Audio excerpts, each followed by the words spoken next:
দেখো বন্ধুরা, তোমাদের সামনে একটা নতুন ব্লগ নিয়ে চলে আসলাম অনেক দিন বাদে।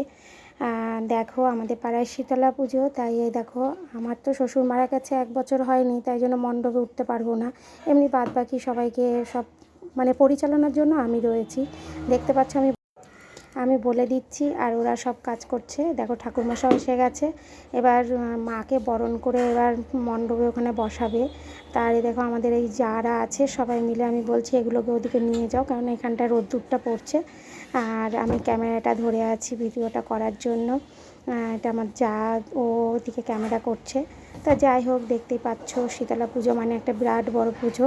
এবার মায়ের কুলোটা সাজাচ্ছে, যেহেতু যে মাথায় নিয়ে যাবে কুলোটা না সাজিয়ে দিলে তো বেরোতে পারবে না। রোদ্দুরের যা তেজ বুঝতেই পারছো, যা গরম পড়েছে। দেখতে পাচ্ছ আমি ব্যাগ হাতে নিয়ে দাঁড়িয়ে আছি, ওদেরকে বলছি যে চলো আমি তোমাদের পেছনেই আছি।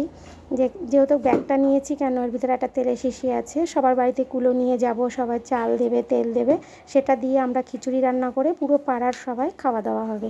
রান্নাটা আমার উপরে দায়িত্ব থাকে, আর সবাই হেল্পারের জন্য সব যারা আছে তারা সব কেটে কুটে দেয়। তারা না কেটে কুটে না গুছিয়ে দিলে আমি কি রান্না করতে পারতাম বলো। দেখো এবার সব বেরিয়েছি পাড়ায় পাড়ায় সবার বাড়িতে। দেখো আমাদের পাড়ার মণ্ডপে পুজো মায়ের মন্দির কামাখ্যা, সেখানেও কুলো নিয়ে এসছে সবার বাড়িতে বাড়িতে। আর দেখো সব বউরা মিলে সব সিঁদুর মাখামাখি করছে, যেহেতু কুলো নিয়ে এসছে। তা ভিডিওটা ভালো লাগলে লাইক কমেন্ট করো, ভিডিওটা কেমন লাগলো সেটাও বলো। আমাদের পাড়ার পুজো দেখতে পাচ্ছ, আমাকেও সিঁদুর মেখে একদম ভূত বানিয়ে দিয়েছে।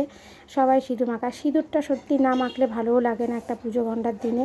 তাহলে বন্ধুরা ভিডিওটা বেশি বড় করলাম না, কেমন লাগলো ভালো লাগলে আশা করি